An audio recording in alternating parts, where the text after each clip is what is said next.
ठीक है।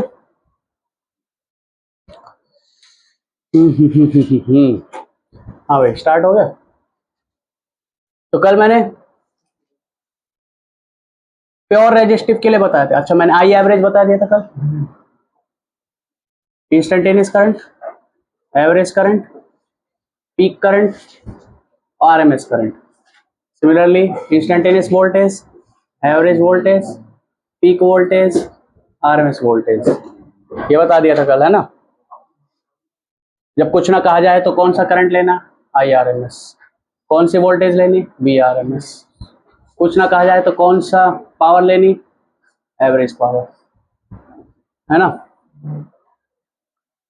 और क्या होता है कि भाई आई आर एम एस होता क्या है, वो पीक करंट से निकलता है।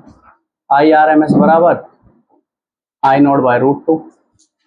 वी आर एम एस क्या होता है, वी आर एम एस बराबर वी एवरेज की वैल्यू। अच्छा R M S value full cycle के लिए होती है, R M S value.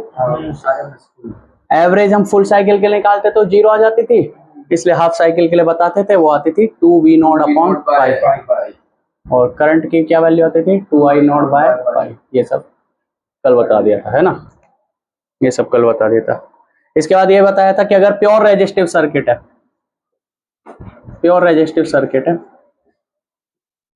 AC supply हमने उसको दिया, तो सर्किट में जो करंट होगा equal to I not sine omega t, और जो वोल्टेज होगा V equal to V not sine omega t. Same phase में रहेंगे दोनों। और पावर जो आएगा, पावर डिसिपेट या पावर जो खर्च करेगा रजिस्टर, वो क्या आता है, V R M S I R M S into cos five. और कॉस फाइव की वैल्यू प्योर रेजिस्टिव के लिए क्या होती है, 1 होती है।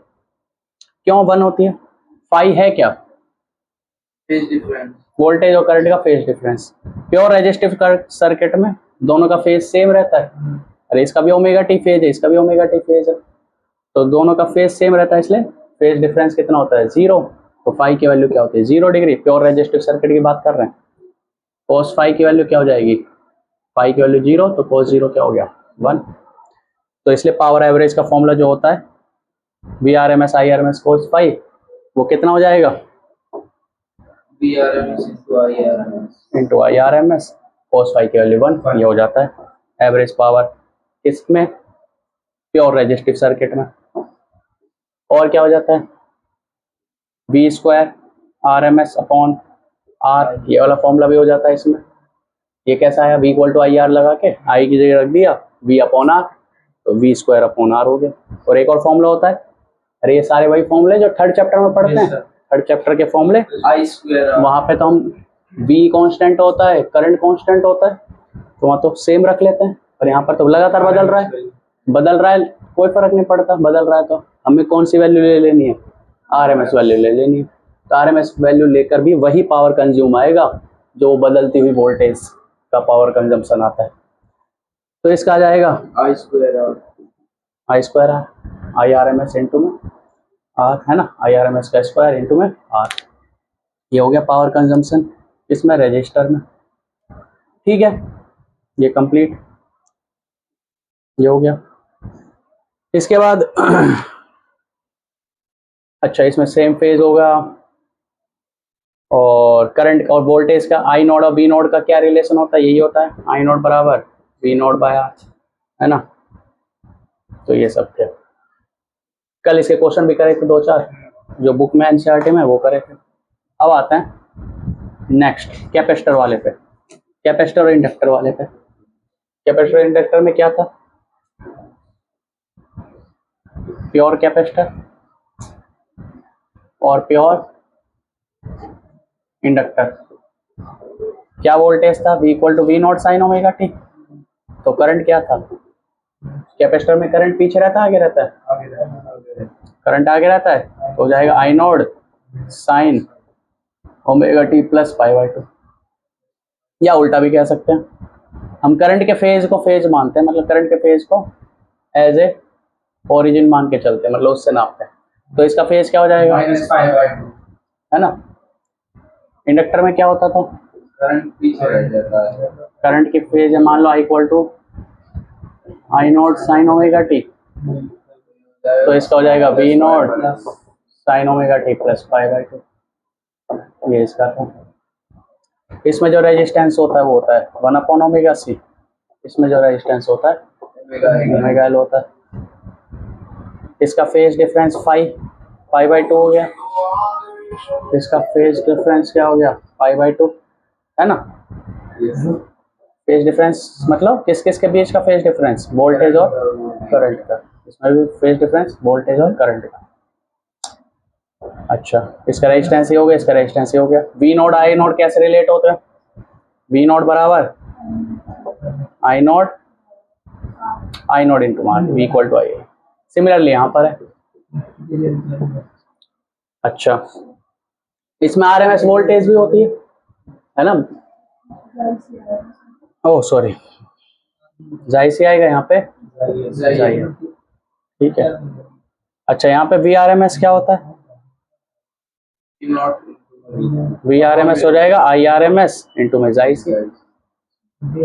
और यहाँ पर भी V R M S I R M S into में जाई एल, यही सब है। अच्छा, पावर है, एवरेज पावर क्या हो जाएगा? V R M S I R M S cos five. Of course five की वैल्यू कितनी है? यानी 90 डिग्री। तो V R M S I R M S cos five की वैल्यू यानी कॉस 90, तो यह आ जाएगी 0। एवरेज पावर क्या आती है इसमें? 0 फुल साइकिल के लिए। क्यों? क्योंकि जो ये एनर्जी खर्च करता है ये स्टोर कर लेता है और फिर वापस इसको भेज देता है। तो एनर्जी एक्चुअली में कंज्यूम नहीं होती। एनर्जी क्या होती है? इसको मिल जाती है, ये इलेक्ट्रिक फील्ड की फॉर्म में एनर्जी स्टोर कर लेता है, फिर यहाँ से वापस आ जाती है। तो पावर एवरेज क्या होती है? जो एनर्जी खर्च हो रही है पर पूरी साइकिल में वो 0 हो रही है। सिमिलरली यहाँ पर आएगी पावर एवरेज 0। ये भी एनर्जी कंज्यूम कर लेता है, किस रूप में? ये मैग्नेटिक फील्ड के रूप में एनर्जी स्टोर करता है, ये इलेक्ट्रिक फील्ड के फॉर्म में स्टोर करता है ना। याद हो तो तुम्हें चैप्टर 3 में, सॉरी चैप्टर 2 में कैपेसिटर में बताया था एनर्जी होती है इसके अंदर half C V square. Potential energy होती है कैपेसिटर के अंदर हाफ सी वी स्क्वायर, और इसमें बताया था। अच्छा, फिर इसके बाद बताया था एनर्जी डेंसिटी बताया था। एनर्जी डेंसिटी का फॉर्मूला बताया था half epsilon not E square. Energy density होती है इलेक्ट्रिक फील्ड अगर कहीं मौजूद है तो उस इलेक्ट्रिक फील्ड की वजह से यूनिट वॉल्यूम में इतनी एनर्जी होती है। सिमिलरली यहाँ बताया था कि मैग्नेटिक फील्ड एनर्जी होती है, इसके अंदर मैग्नेटिक फील्ड एनर्जी होती है हाफ एल आई स्क्वायर। इसके अंदर एनर्जी कितनी होती है? Half L I square. और इसकी भी मैग्नेटिक फील्ड एनर्जी डेंसिटी या मैग्नेटिक एनर्जी डेंसिटी होती है, यहाँ पर क्या एप्सिलॉन नॉट है, यहाँ पर आ जाएगा म्यू नॉट अपॉन 2 या फिर और नहीं ऐसे नहीं, तो एप्सिलॉन नॉट ऊपर है ना तो म्यू नॉट नीचे आएगा और ऐसा आएगा B square upon 2 mu nought. ऐसे ये एनर्जी रहती है इसके अंदर। ये इलेक्ट्रिक फील्ड के फॉर्म में एनर्जी है, मैग्नेटिक फील्ड के फॉर्म में एनर्जी। ये स्टोर कर लेता है ये इंडक्टर, फिर वापस इसको भेज देता है, इसलिए एवरेज पावर कंज्यूम क्या आता है? 0। ये सब था आपका प्योर कैपेसिटर और प्योर इंडक्टर का, है ना। और कुछ तो बचा नहीं इसमें आरएमएस। अच्छा, ये V I V equal to I R I C, क्या ये वैलिड है यहाँ पर? नहीं, ये वैलिड नहीं है। क्यों नहीं वैलिड है? क्योंकि कौन सी वोल्टेज है? Instantaneous voltage, instantaneous current. Voltage और करंट सेम फेज में नहीं है, तो इसलिए ये वाला वैलिड नहीं है। सिमिलरली यहाँ पे वैलिड नहीं है फॉर्मूला। अब जरा क्वेश्चन कर लेते हैं भाई, एनसीईआरटी में जो प्योर कैपेसिटर और प्योर इंडक्टर के क्वेश्चन दिए हुए हैं वो कर लेते हैं।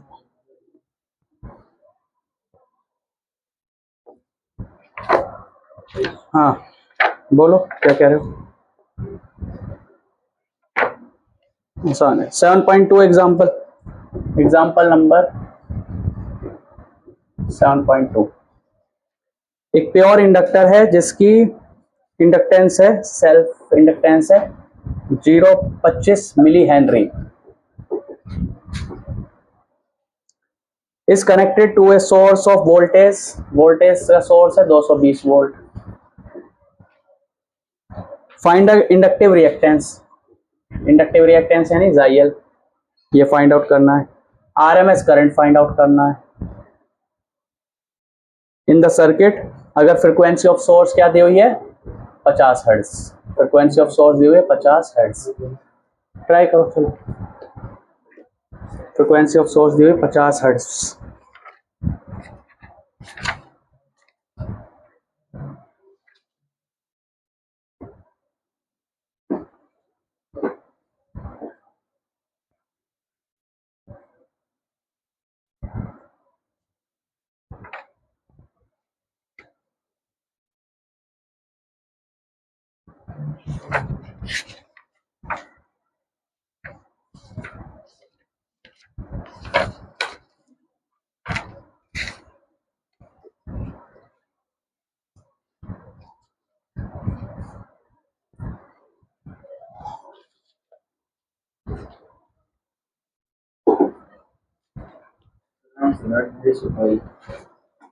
ढाई सौ पाई क्या जाइए 250 पाई ओम।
IRM 0.28. 0.28 ठीक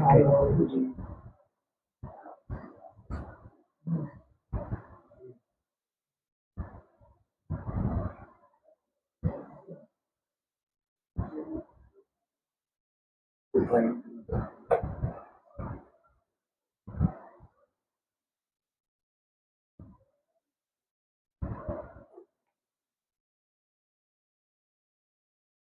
हाँ भाई बताओ ये कौन सी वोल्टेज है, पीक, आरएमएस और कौन कौन से होते हैं, एवरेज, इंस्टेंटेनियस, कौन सी है आरएमएस। ठीक है, आई आरएमएस पूछा है। जाइयल होता है भाई ओमेगा एल, ओमेगा का फॉर्मूला तुम्हें थोड़ा सा पता होना चाहिए, मैंने नहीं बताया, 2 पाई है, ये बताना है। तो हो गया 2 पाई इंटू में एफ की वैल्यू 50 यानी 100 पाई रेडियन पर सेकेंड। ठीक है, तो इसको रख दो, जाइयल की वैल्यू कितनी हो गई 100 पाई मल्टीप्लाई एल कितना हो गया 25 मिली हेनरी, मिली का मतलब 10 की पावर -3, 10 की पावर -3।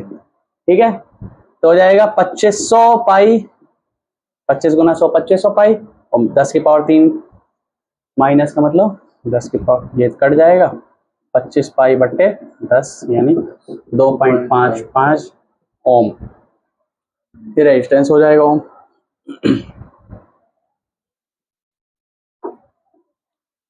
ठीक है, ये हो गया। यहाँ तक पेपरों में मिली में आएंगे और वो फैराड भाई तुम्हें फर्स्ट चैप्टर में सेकंड चैप्टर में बता दिया था सारा, मिली माइक्रो तो वो तो आएंगे, और कैपेसिटर अधिकतर माइक्रो में आता है, देख लो ये इंडक्टर मिली में आ रहा तुम्हारा है ना, रजिस्टर ओम में आता है सीधा सीधा, तो ये तो चेक करना पड़ेगा। माइक्रो कूलाम चार्ज भी कूलाम में आता है कैपेसिटर के अंदर है ना, तो ये तो ध्यान देने पड़ेंगे तुम्हें। तो आ गया जाइयल हो गया।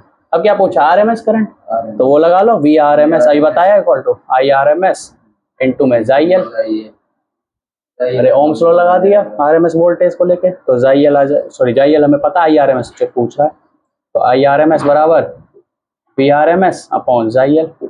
वी आर एम एस कितना है 220, कहाँ गया वी आर एम एस, 220 बट्टे जाइयल कितना आया 2.5 पाई। अब जो आंसर आएगा चेक कर लेना। ठीक है, ये हो जाएगा 2.5 पाई। अरे ठीक है, कोई दिक्कत परेशानी समस्या? कर लिया था, अच्छी बात है। एक्सरसाइज का 7.3 क्वेश्चन, एक्सरसाइज का 7.3 क्वेश्चन। ए 44 मिली हेनरी इंडक्टर, तो इंडक्टर की वैल्यू क्या दी हुई है, इंडक्टेंस की वैल्यू दी हुई है 44 milli henry, connected to a 220 voltage, तो वोल्टेज कितनी दी हुई है 220 वोल्ट, फ्रीक्वेंसी दी हुई है 60 हर्ट्ज, हर्ट्ज का मतलब होता है पर सेकंड, HZ का मतलब पर second, 60 hertz. Determine RMS current, IRMS बता दो।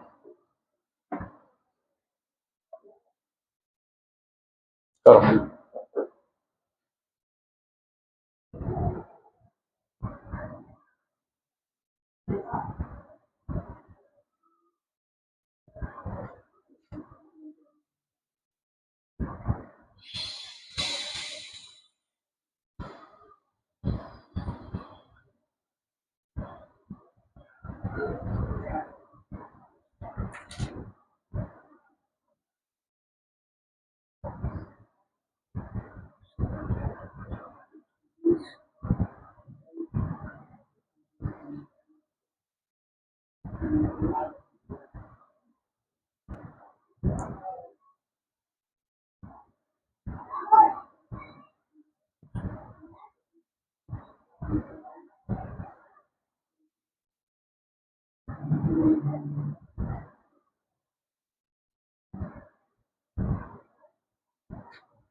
सर हाँ, तो IRMS आ रहा है 130.8 और बी ZIL आ रहा है 5.28। तुम्हारा यही है ना, कर लो भाई, मैं बताता हूँ।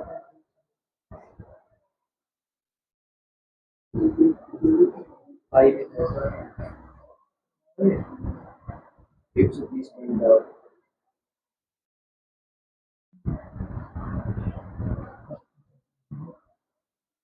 130.8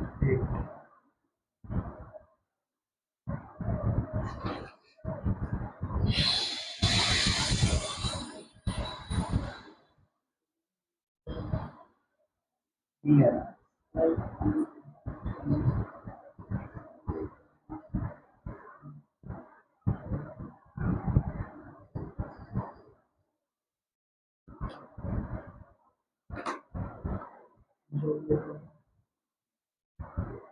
कितने बच्चे आते हैं सर के पास 10th क्लास में?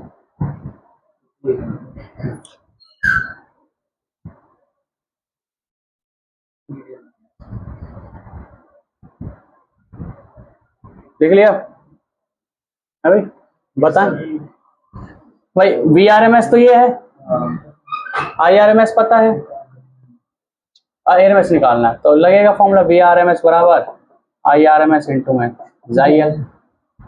अब ZIL ये पता है, ये नहीं पता, ये भी नहीं पता, तो ZIL निकालने के लिए उन्होंने F दिया हुआ है, तो ZIL क्या होता है ओमेगा L। ओमेगा निकालने के लिए उन्होंने दिया हुआ है 2 पाई F, ओमेगा कितना हो जाएगा 2 पाई मल्टीप्लाई 60, कितना हो जाएगा 120 पाई रेडियन पर सेकंड, तो ZIL आ जाएगा ओमेगा, ओमेगा यानी 120 पाई और L की वैल्यू 44 इंटू 10 पावर -3, ये ZIL की वैल्यू आ गई है ना। इसको सॉल्व करोगे तो फिर लगभग 120 पाई इंटू में 44/1000 ओम रेजिस्टेंस जो भी आएगा, इसको यहाँ रख दो, ठीक है, तो ये आंसर आ जाएगा जो भी आएगा।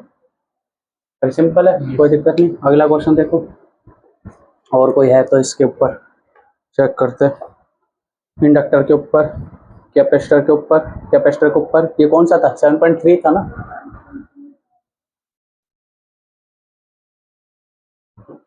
7.4 दिया हुआ है, ये भी कैपेसिटर के ऊपर है। कैपेसिटेंस दिया हुआ है 60 माइक्रो फैराड, देखो माइक्रो है ना, कैपेसिटेंस में माइक्रो दिया होता है अधिकतर, क्योंकि अधिक रियलिटी में माइक्रो में ही होते हैं। वोल्टेज दी हुई है 110 वोल्ट, फ्रिक्वेंसी दी हुई है 60 हर्ट्ज, आरएमएस करंट निकालना। हो जाएगा ये क्वेश्चन? कर लो 1 मिनट जल्दी से।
आ गया।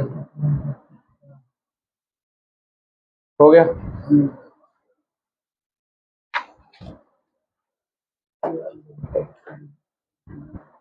बताओ जल्दी से। I R M S V R M S equal to I R M S into में जायसी हो जाएगा। आई आर एम एस आ जाएगा V R M S upon जायसी। जायसी की वैल्यू आ जाएगी 1 upon omega C. 1 upon omega की वैल्यू है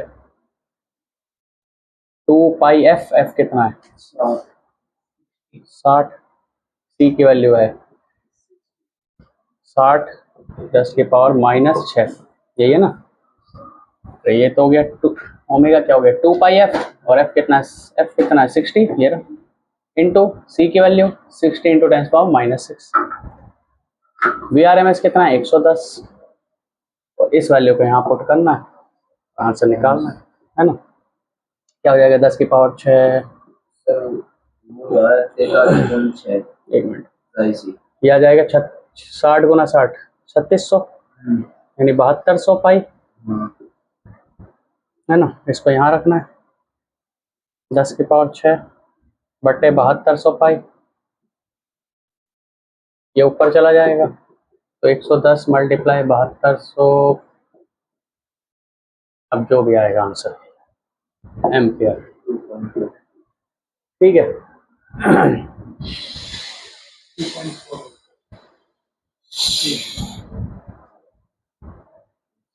अच्छा, ये कह रहा है 7.4 में जो पावर है, एवरेज पावर कंज्यूम है, वो बता दो। Determine the average power consumed in each of the circuit over A complete cycle. इस वाले में और इससे पिछले वाला क्वेश्चन जो करा था 7.3। 0। हाँ, क्या आएगा? 0 आएगा ना। नेट पावर कंज्यूम पूछ रहा है, नेट पावर मतलब एवरेज पावर ही पूछ रहा है। ये बताया था अभी। कौन सा सर्किट है? प्योर कैपेसिटिव और प्योर इंडक्टिव सर्किट, दोनों में एवरेज पावर कंज्यूम क्या आती है? 0 आती है, क्योंकि V R M S I R M S into cos phi, और कॉस फाई की वैल्यू 0 आती है, ये पूरा ही आ जाता है 0। ये हो गया 7.4, 7.5 हो गया। अब आ जाते हैं आगे मिक्स सर्किट पे।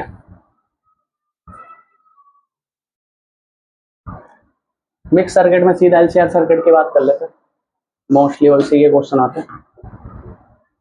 एल सी और R, L C R circuit,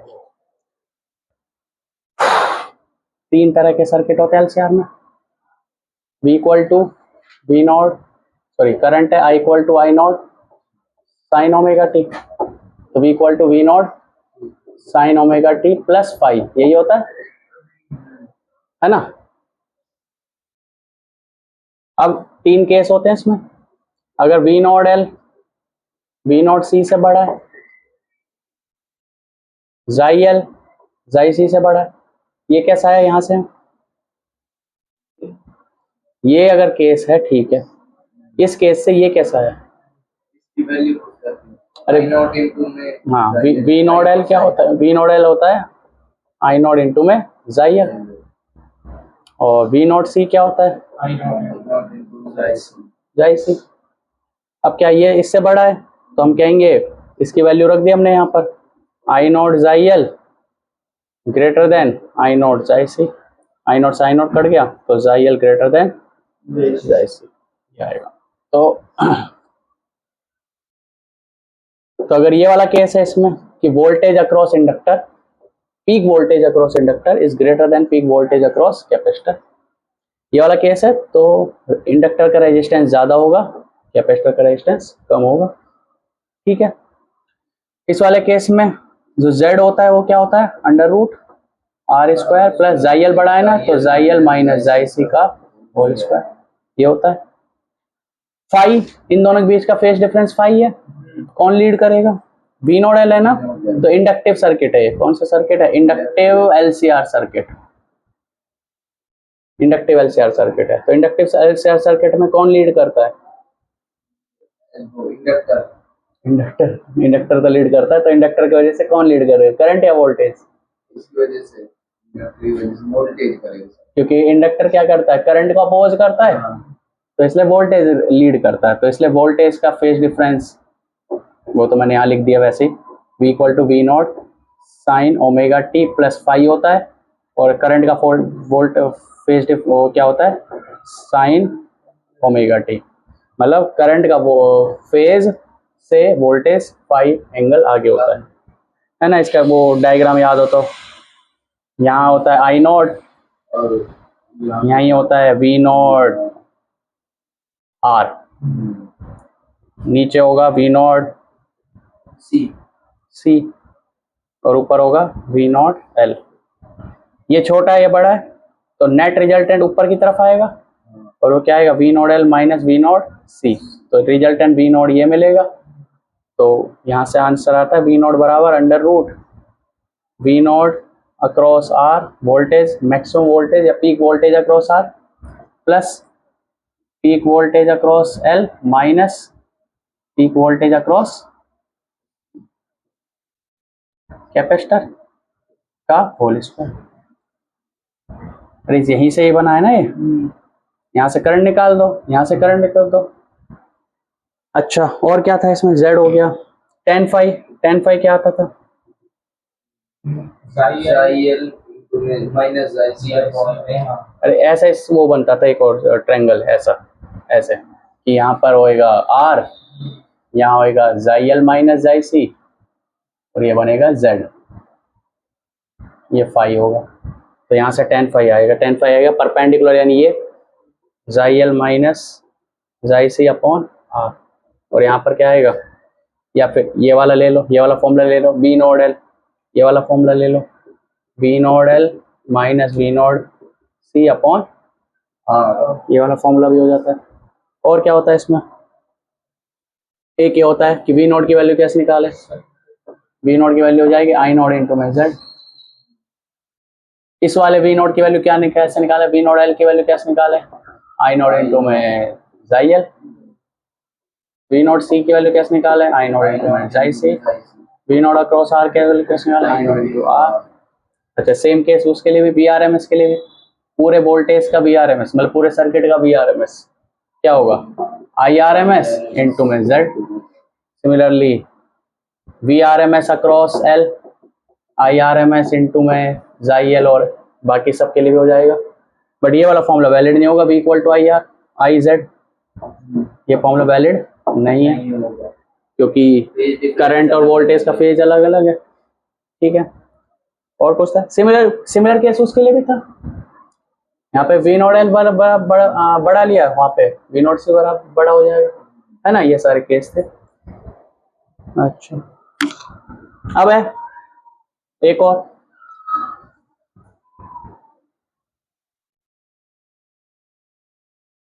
इस पूरे में जो हमने पढ़ा है अभी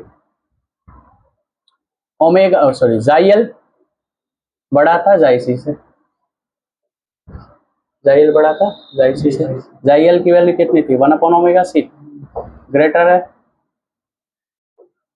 XIC की वैल्यू, सॉरी XIL की वैल्यू ω L और XIC की वैल्यू 1/ωc। ओमेगा यहाँ ले आओ तो हो जाएगा ω² 1/LC। अरे क्या करा हमने, ओमेगा यहाँ लिया है, ω² L greater than 1/C, ω² greater than, ये नीचे चला गया 1/LC, ओमेगा की वैल्यू ग्रेटर देन 1/√LC। यानी जब ओमेगा 1/√LC याद है तुम्हें, क्या है, नेचुरल फ्रीक्वेंसी होती थी ओमेगा नॉट। अगर ओमेगा नॉट से ज्यादा है तो कौन सा सर्किट रहेगा, इंडक्टिव सर्किट। और ये वाला सर्किट कब रहेगा, XIC ग्रेटर देन XIL वाला, ओमेगा नॉट बड़ा होगा ओमेगा से। हाँ, ओमेगा नॉट से बड़ा है ना। For small frequency circuit will be capacitive, for larger frequency circuit will be inductive, and for natural frequency बोलते हैं रेजोनेंट कंडीशन, तो सर्किट विल बी रेजिस्टिव, क्योंकि उसमें रेजिस्टिव सर्किट होता है। जब ओमेगा बराबर क्या हो जाता था, ओमेगा नॉट, Z बराबर हो जाता था, अच्छा XIL बराबर XIC हो जाता था, V नॉट L बराबर V नॉट C बराबर हो जाता था, और Z बराबर आ जाता था R, Z की वैल्यू मिनिमम हो जाती थी। पावर क्या आती थी, पावर आती थी VRMS IRMS into cos phi. Phi होता है phase difference between current and voltage, लेकिन ये तो सर्किट प्योर रेजिस्टिव सर्किट बन गया, cos 0, तो पावर आ जाएगी मैक्सिमम पावर VRMS IRMS, ये सब आ जाएगा। और बाकी सब चीजें क्वेश्चन कर लेते हैं इसके, ये सब पढ़ के आए होगे ना तुम, नेचुरल फ्रीक्वेंसी वाला सब है ना।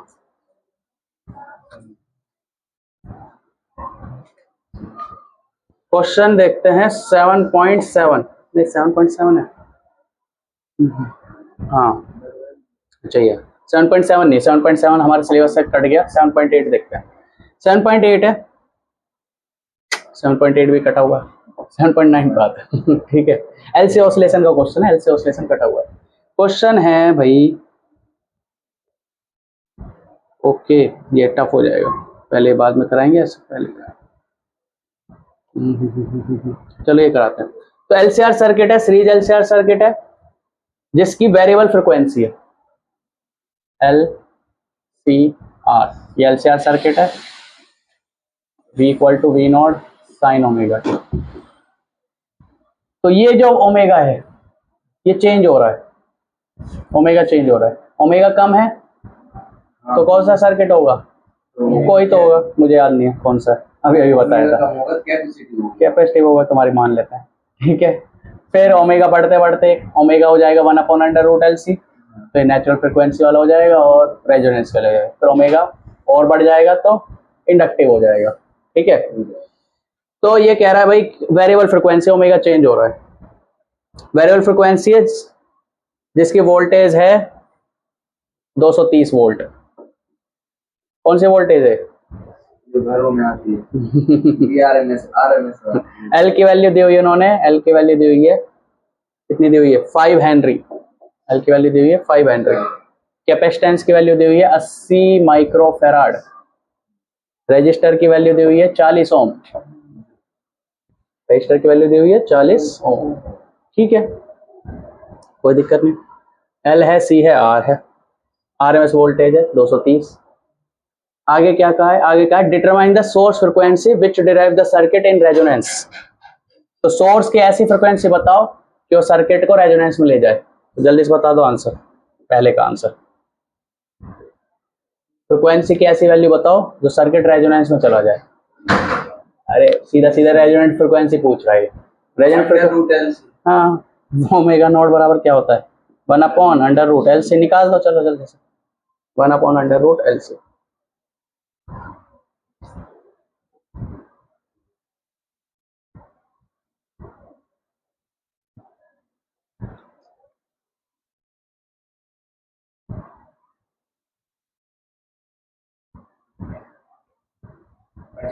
ये 50 है, हाँ वो रियल वाला है। तो 50 है, कर लो। नहीं निकाला, निकालो फिर, इसने तो कर करा के बैठा है। हो गए तेरे सारे एडिशनल के सारे क्वेश्चंस, सारे हो गए।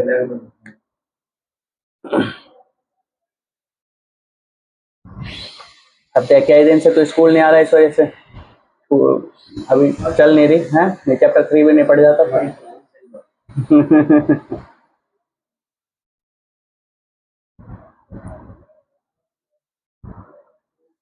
अरे उसने प्रधान ने रिजाइन दे दिया है। दीदी एक लेवल का क्या, सिंहासन खाली करो जनता आती है, 140 करोड़ एक ही कुर्सी पे बैठेंगे। दीदी उसने अरे सर, बस 28 तारीख को दोबारा बैठने वाले थे। अरे ये तो 15 अगस्त तक, 15 अगस्त तक जब तक दंगा ना करे ना तब तक कहाँ मजा आ रहा है इन्हें। 2024 में नहीं, 2022 में करा था ना लाल किला, वो उस पे चढ़ गए थे। लाल किला ही है ना वो, लाल किला पे चढ़ के वो खालिस्तानियों का झंडा फहरा दिया था। अब भी यही इरादा था इनका कुछ न कुछ करने का। बिहार के जेल में प्रोटेस्ट कर देंगे सब।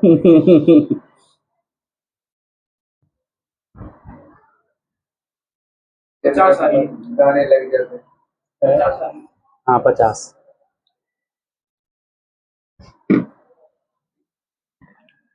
√L, L की वैल्यू बताओ 5, C की वैल्यू 80 गुना 10 की पावर -6।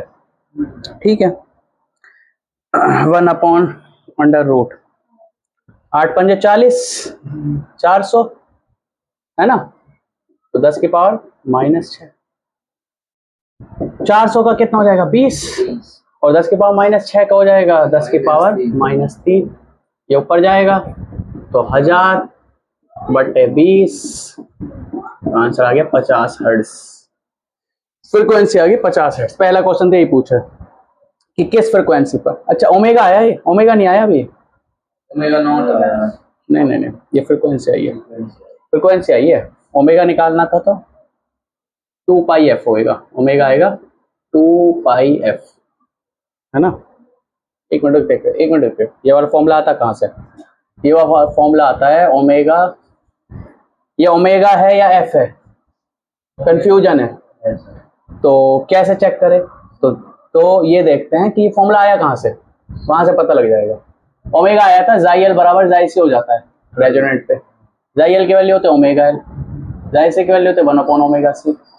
ये वहां जाएगा ओमेगा स्क्वायर, ओमेगा यहाँ जाएगा, एल नीचे आ जाएगा 1/LC ओमेगा वैल्यू।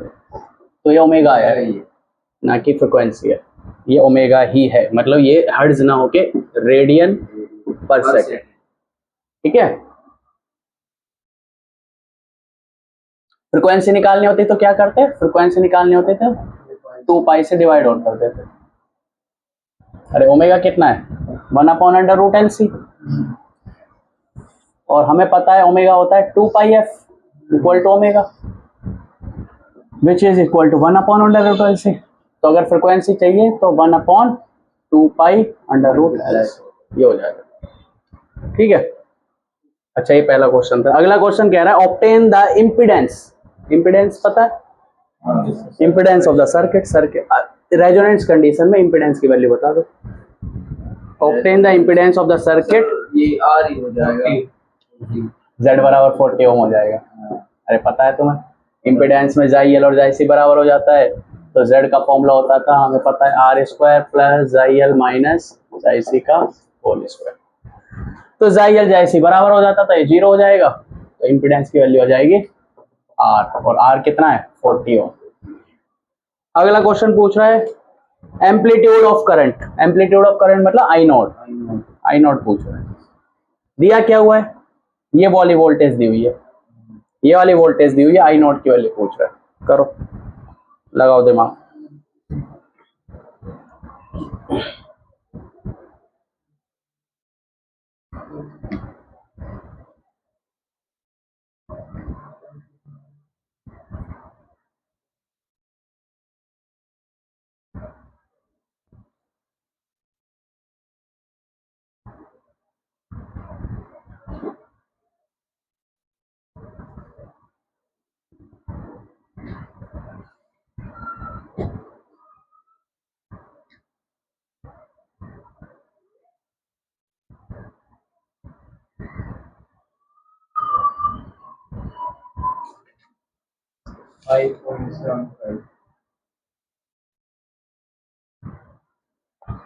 हैं?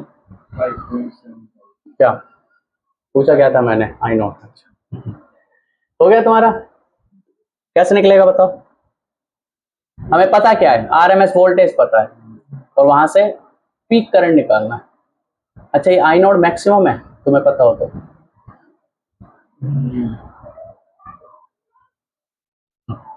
पता है ये आई नोट मैक्सिमम है, क्योंकि जब ओमेगा ओमेगा नॉट से कम होता है तो आई की वैल्यू, आई नोट की वैल्यू कम होती है। ओमेगा नॉट से ज्यादा होता है तो भी आई नोट की वैल्यू कम होती है। ओमेगा इक्वल टू जब ओमेगा नॉट होता है, ओमेगा नॉट मतलब रेजोनेंट फ्रीक्वेंसी, रेजोनेंट फ्रीक्वेंसी है ना, रेजोनेंट फ्रीक्वेंसी, नेचुरल फ्रीक्वेंसी, उस समय आई नोट की वैल्यू अचानक से पीक करती है। अरे ग्राफ याद है, आई नोट का ग्राफ बनाते तो ओमेगा के साथ, यहाँ कहीं ओमेगा नोट होता था तो ऐसे, ये कौन सी, ये कौन सी फ्रीक्वेंसी है, ओमेगा नोट। इस समय सर्किट कैसा रहेगा, प्योर रेजिस्टिव, और क्या रेजोनेंस कंडीशन रहेगी। ओमेगा नोट से कम या तो इंडक्टिव सर्किट रहेगा या फिर कैपेसिटिव सर्किट रहेगा, उस समय का पीक करंट की वैल्यू कम है।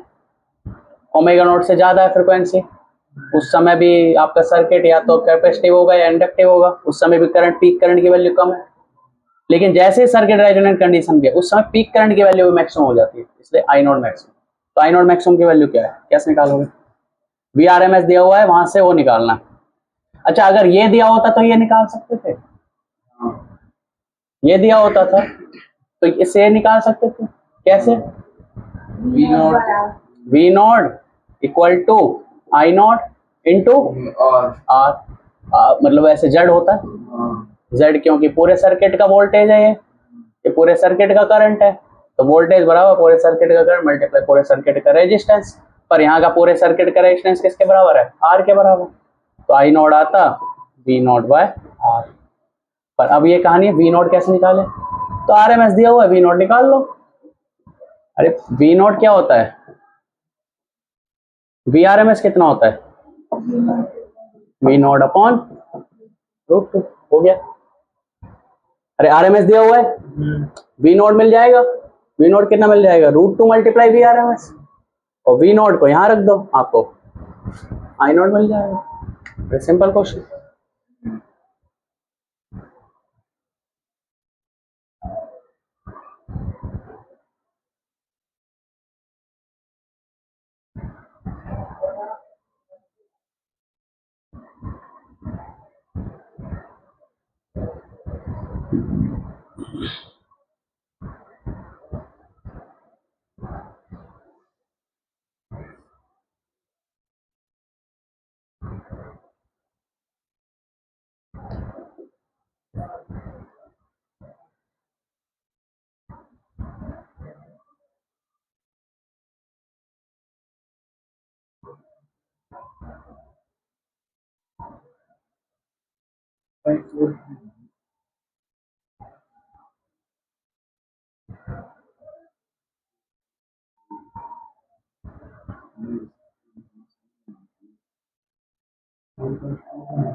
सही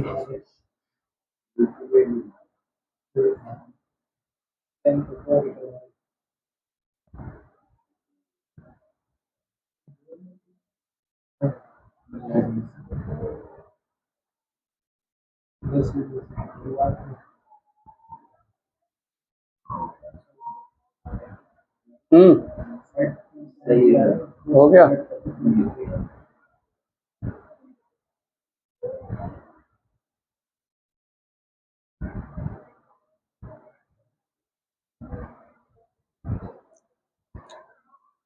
बोलो V R M S V naught आ जाएगा √2 multiply V R M S यानी 230 ये मिला और यहाँ से आई नोड मिल जाएगा। आई नोड हो गया वी नोड कितना ये रहा 230 मल्टीप्लाई √2 और आर की वैल्यू आर कितना है 40। अरे अपॉन में वैसे तो जेड रखना चाहिए पर यहाँ जेड आर के बराबर ही है। अरे जेड ये होता है ना are square plus xi L minus जाई सी का होल स्क्वायर। और कौन सी कंडीशन है रेजोनेंस कंडीशन ये दोनों बराबर हो जाते हैं इन दोनों का माइनस करके 0 आ जाता है तो यही आर के बराबर आ जाता है। ठीक है। अच्छा इसमें एक और है क्या कह रहा है determine the RMS potential drop यानी voltage across 3 elements of the circuit so that the potential drop across L and C okay बढ़िया क्वेश्चन। तो हमें पता है यहाँ पर जाइल रेजोनेंट कंडीशन में जाइल और जाई सी क्या हो जाता है इक्वल और हम ये भी कहते थे कि V नॉट L बराबर V नॉट C के बराबर होता है रेजोनेंट कंडीशन में और ये भी होता है VRMS across L equal to VRMS across C ये भी होता है। तो ये कह रहा है प्रूफ करो इसको VRMS अक्रॉस L निकालो VRMS अक्रॉस C निकालो और प्रूफ करके दिखाओ कि ये दोनों बराबर हैं। VRMS कौन सा दिया हुआ है ये पूरे सर्किट का। अच्छा मैं पूछूं अगर VRMS अक्रॉस R बताओ कितना है इस सर्किट में VRMS अक्रॉस R बताओ। I नोट इंटू में R I नोट इंटू में R V नोट आएगा across R I note into R क्या आएगा V नोट इंटू R और आप क्या पूछ रहे हो मैं VRMS अक्रॉस R पूछ रहा हूँ IRMS इंटू R 230 क्यों क्योंकि VRMS अक्रॉस R 230 है VRMS अक्रॉस R 230 क्यों बताओ। ये क्यों है क्योंकि रेजिस्टिव सर्किट है क्योंकि इसके अक्रॉस जो वोल्टेज है और इसके अक्रॉस जो वोल्टेज है वो कैंसिल आउट हो जाती है बचती किसकी इसकी बचती है इसकी वोल्टेज वो सारी इसी के पास तो जा रही है। अरे अपना जो बी नोड वाला है पूरा वोल्टेज पूरे सर्किट का वोल्टेज वो कितना होता है V naught across R plus V naught across L minus V naught across C और इसका होल स्क्वायर। हम कौन सा सर्किट की बात कर रहे हैं रेजोनेंस की तो रेजोनेंस में तो दोनों बराबर हो जाते हैं ये दोनों बराबर तो माइनस होके 0 ये तो खत्म। तो वी नोट बराबर ये कट के क्या आ गया तो पूरी वोल्टेज किस में ड्रॉप हो रही है रजिस्टर में और अगर वी नोट इसके बराबर है तो VRMS भी इसके बराबर होगी यानी वोल्टेज कितनी है 230 है तो यहाँ पे भी कितनी होगी 230 ही होगी। ठीक है लेकिन ये नहीं पूछ रहा इसकी कितनी है ये पूछ रहा है इसमें कितनी है और इसमें कितनी है इसमें जितनी है उतनी ही इसमें है। करो चेक करो ओमेगा नोट कितना आया था हमारा ओमेगा नोट कितना आया था 50 रेडियन पर सेकंड। करो भाई करो जल्दी चेक करो कैसे निकालोगे VRMS अक्रॉस L आओ और VRMS अक्रॉस C तुम वो छोड़ो VRMS छोड़ो भी तुम V नोड अक्रॉस L निकाल दो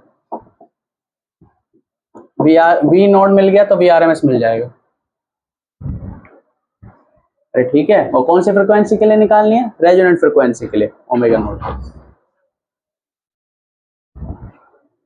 सर इस ओमेगा को ओमेगा ही माने ना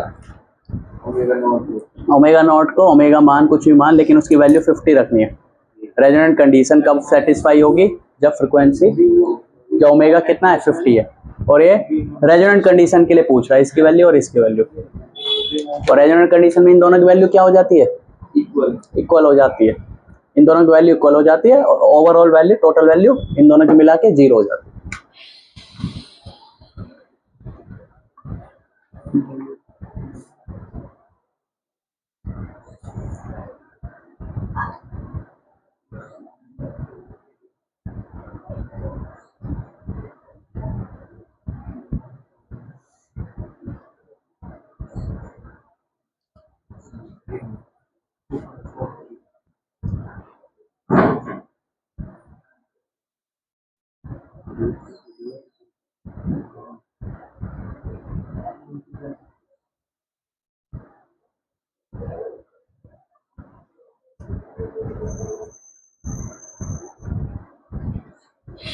ये कैसे निकालोगे बताओ?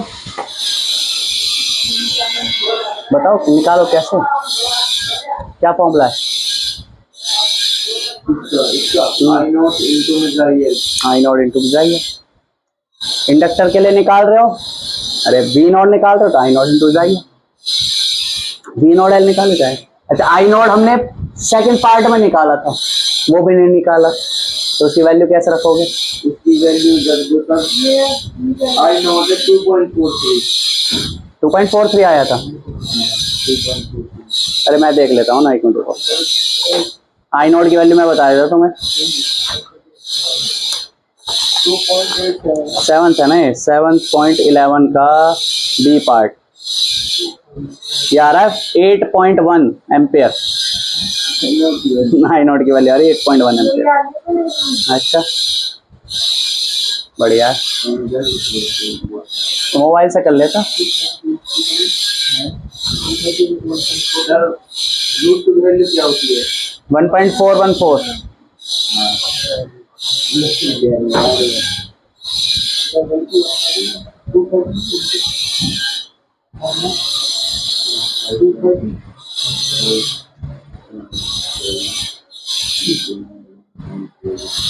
एक पॉइंट आ रही है ना, ऐसे ही आ रही है यार, तो वही वैल्यू गलत निकाली है।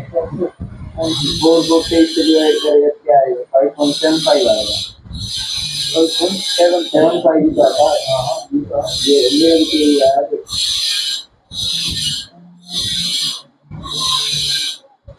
यही था।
ये VRMS आ रही है 1435। एक मिनट, जाइयल निकालने दोगे? जाइयल क्या आ रहा है?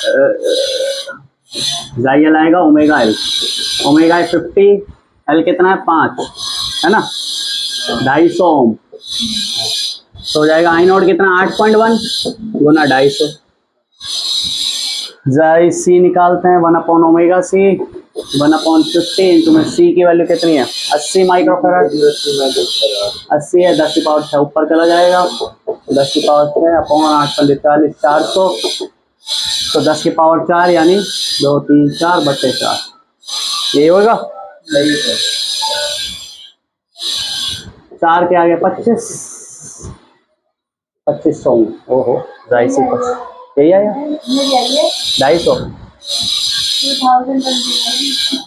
250 2025 2026 ले आते। सही समझी। ठीक है, तो देखते हैं अभी पता लग जाएगा आंसर क्या आ रहा है। ये क्या होता है? ओ हो, सेम आनी चाहिए ना। अरे तभी तो आंसर सेम आएगा। ये भी आएगा। जाइसी और जाइयल। आई नॉट कितना है? 8.1, और यहाँ पे भी हम 250 लिखते तो आंसर सेम आ जाता। तो ये भी 250 आनी चाहिए, 2500 तो नहीं आनी चाहिए। ये वैसे तो सही आ रही है, बस एक जीरो का फर्क आ रहा है। दोनों सेम आ रहे हैं, पर जीरो का फर्क आ रहा है। आंसर अरे सेम ही आएगा आंसर। RMS और 10 सही हो गया। ओमेगा की वाली 25, 80 माइक्रोफेराड। ओ 8 पंजे 40 करा मैंने, 2 जीरो लगाई। 8 पंजे 40, 1 जीरो यहाँ कम हो गया। जीरो आएगी। हाँ, एक और जीरो आएगी, एक और आएगी। तो 250 हो जाएगा। ठीक है, तो सेम आ रहा है वोल्ट, सेम वोल्टेज आ रही है। डिवाइड कर देंगे √2 से। अब VRMS निकालना है, तो V नॉट L बाय √2, और VRMS अक्रॉस C निकालना है, V नॉट अपॉन √2। दोनों को √2 से डिवाइड कर देंगे, सर 14 की सारा आंसर तो जो भी आएगा ये बराबर आ जाएंगे दोनों। बस ये प्रूफ बराबर ही करना, आएंगे। दोनों प्रूफ करने, यही तो प्रूफ करना था उसमें कि भाई रेजोनेंट कंडीशन में दोनों बराबर होते हैं। बस हो गया प्रूफ। अरे √2 से डिवाइड होते ही ये वैल्यू हो जाएगी ना, RMS वोल्टेज बन जाएगी। सेम आंसर है, 8.1 गुना 250, यहाँ पे भी 8.1 गुना 250। ठीक है, तो ये सारी की सारी वोल्टेज कहाँ जाएगी? रजिस्टर के पास। रजिस्टर के पास। क्या कैलकुलेटर गलत बता रहा है? तुम्हारे सामने तो कर रहा है ये वाला निकाल लो। जाइयल, सर देखो, ये रहा जाइयल, ओमेगा। ये तो मैं लग गया तो सारा 8.1 सर मैं बताऊं, देखो एक मिनट रुको। जब हम वो निकालेंगे आई नॉट, वो क्या IRMS, I not upon √2। I not हमारा 8.1 है, डिवाइड में 1.41, तो आएगा 5.74 आया आंसर। IRMS हमारा 5.74 आ गया। फिर जब इसको 250 से मल्टीप्लाई करेंगे, सेम आंसर आएगा 5.74 इनटू में क्या 250। 250 हाँ ने 14 आंसर। मैं जाइए पूछ रही हूँ सर। हाँ, तो जाइयल तो ये रहा ना, चाहिए दे दो। 250। क्या पूछ रहे हो बताओ? V नॉट L, ये क्या होगा? आई नॉट इंटू जाइयल। जाइयल की वैल्यू 250, और मैंने आई नॉट की वैल्यू तुम्हें बताई थी 8.1 है। ये तो आ गई थी मेरी। V नॉट L है ना मेरा, क्या आ रहा है? तो मैं VRMS निकाल रहा हूँ, V नॉट L निकाल। क्या आ रहा है तुम्हारा? तो तुम कह रहे हो 1435 नहीं आ रहा तुम्हारा आंसर। अभी वो तो निकाला ही नहीं है सर, V नॉट निकाल रही हो अभी तो। V नॉट L निकाल रहे हो तो, निकल गया वो। हाँ तो आ गया, सही है, अब ये निकाल लो। सर देखो, इसने तो निकाला है V नॉट, मैंने ये हाँ, इसका V नॉट लगाया और निकाला। मैंने निकाला है VRMS, तो मेरा लगाया उस बात ही है। उस बात की कह रहे थे, ये तो वैसे पता नहीं। सर ये निकाल दो। ये हो गया ना तुम्हारा? हाँ। तो बस ये और निकाल लो, हो जाएगा। हाँ भैया नीट हो गया सॉल्व।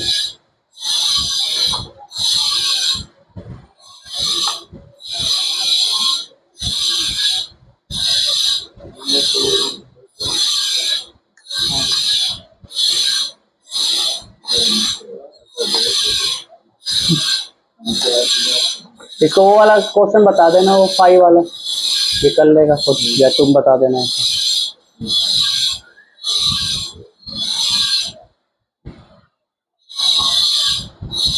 तो मेरा VRMS 1431 कोई लिखा है। हाँ, वो थोड़ा बहुत डिफरेंस इसलिए आएगा क्योंकि इसने 1.41 रखा, तुमने 1.414 रखा होगा, ऐसा हो सकता है, या कुछ और रखा होगा इस टाइप से, थोड़ा बहुत डिफरेंस उसके।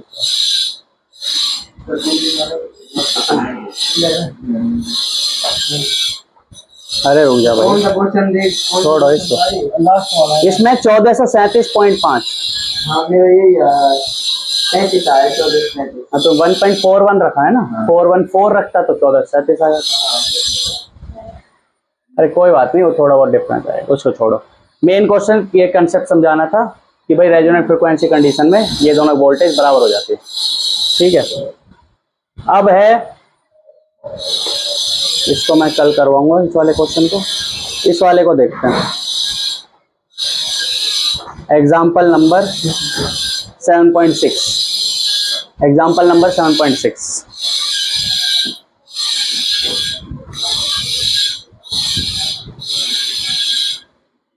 अब है एग्जाम्पल नंबर 7.6।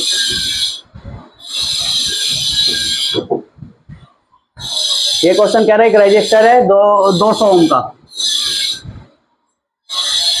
कैपेसिटर है 15 माइक्रोफैराड और कनेक्टेड इन सीरीज। अच्छा, रेजिस्टेंस और कैपेसिटर ही है बस, नहीं इसको नहीं, ये बाद में कराएंगे। ये वाला है। पीक वोल्टेज दी हुई है, ये है 7.8। पीक वोल्टेज दी हुई है 283 वोल्ट। फ्रीक्वेंसी दी हुई है 50 hertz.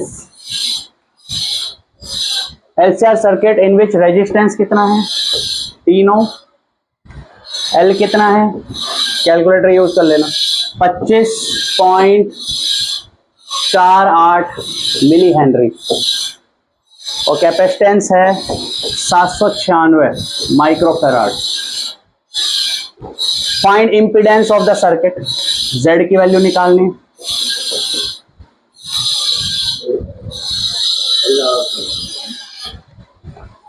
Phase difference between voltage and current, phi निकालना है,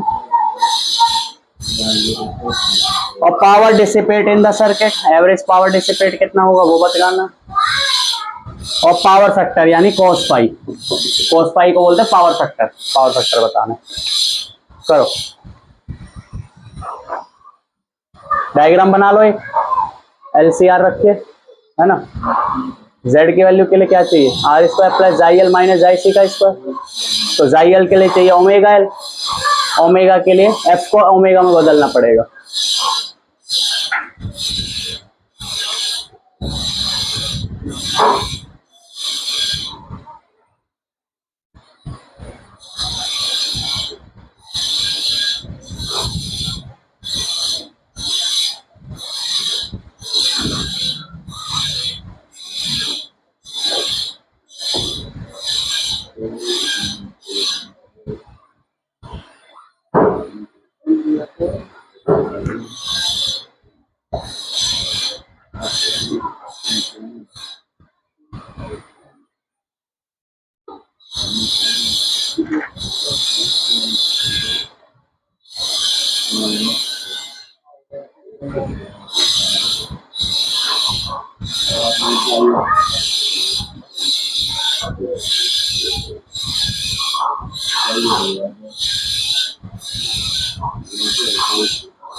पता लगना पड़ेगा कौन सा इंडस्ट्री सर्किट है या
इतनी बड़ी वैल्यू मेरे के अनुसार आया। किसका? जेड का। जेड का। अच्छा इंडक्टिव सर्किट है या कैपेसिटिव है? ये इंडक्टिव है सर। जाइसी की वैल्यू ज्यादा, जाईएल की वैल्यू ज्यादा है। हाँ। क्या ये जाईएल की वैल्यू? 8 अच्छा इतना आसान आंसर है। और जाई की 11 4। सही है, बढ़िया। और वो ऐसे आती 8.00003 में कुछ मैंने 8 ही दे दी। हाँ 8 है, 4 है, तो जेड का आंसर कितना है? 5।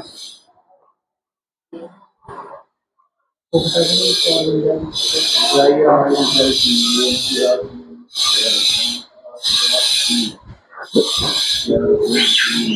तो जेड आ गया भाई 5 ओम। सर वाई तो आ गए 53 लेके आया। 4.3 है पढ़ने का। हाँ 4/3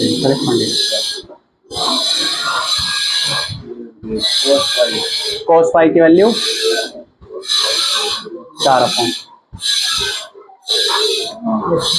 और फाइल ये जाएगा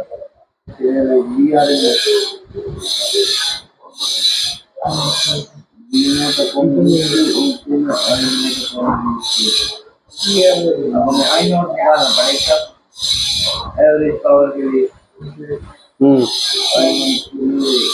एवरेज पावर का क्या फॉर्मूला होता है? VRMS IRMS cos phi. ये निकाल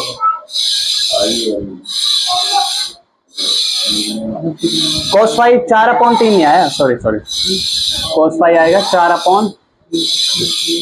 एंगल बड़ा वैल्यू छोटी नहीं। 5 का है नहीं सर वही तो रहता है cos फाई होता है R/Z। और अपना 3 cos फाई R कितना है? अपना 5 तो ये सब 3/5 3/5 आएगा। वो tan फाई होता है। हाँ 4/5 3/5 ठीक है।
पीछे आंसर क्या आ रहा है?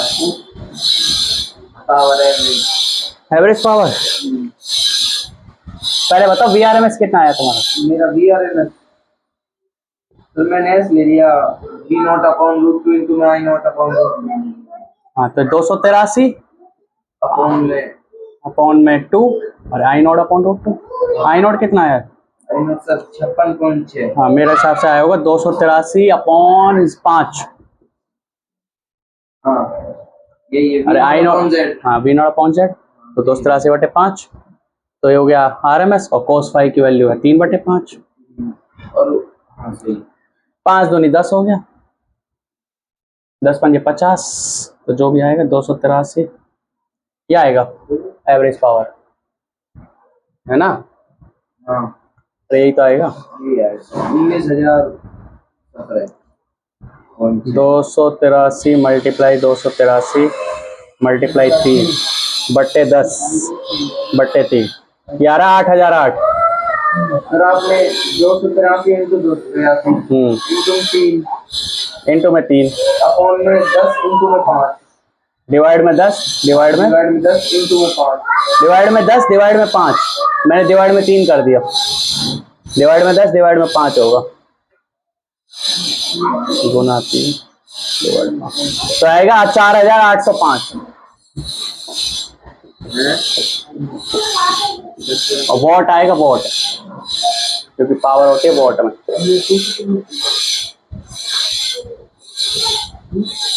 अच्छा तो यही होगा ना। हाँ भैया 4800 है, 4805 नहीं आया। ये आया तुम्हारा, ये आया, ये आया, ये आया, ये आया। तो पर कैलकुलेशन मिस्टेक है, जब यही संख्या है तो सर अपन 5 बोला 1। हाँ भाई, अरे ये रखा है तुमने, ये 2 रखा होगा, ये रखा है और ये रखा है। अरे cos फाई की वैल्यू याद रखना r/z, 4/3 मत कर देना, 10 फाई वाला नहीं है, r cos फाई है, वो 10 है, cos है। अच्छा इसमें बताओ कौन आगे कौन पीछे, करंट आगे वोल्टेज पीछे या वोल्टेज आगे करंट पीछे? वोल्टेज आ गया है।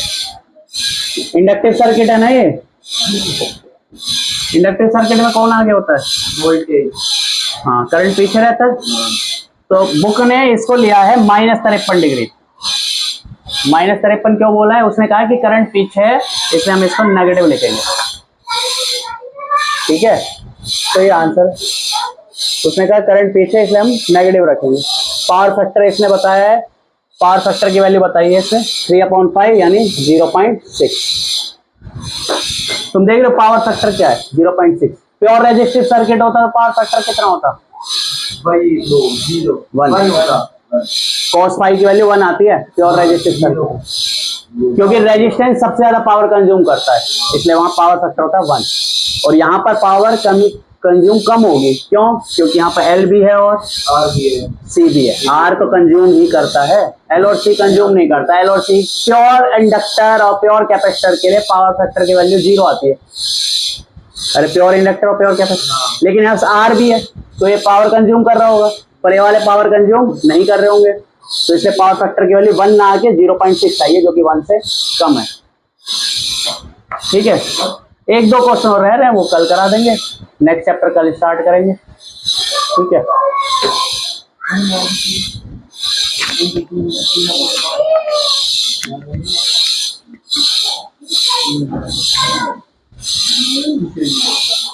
ये बंद कर दो।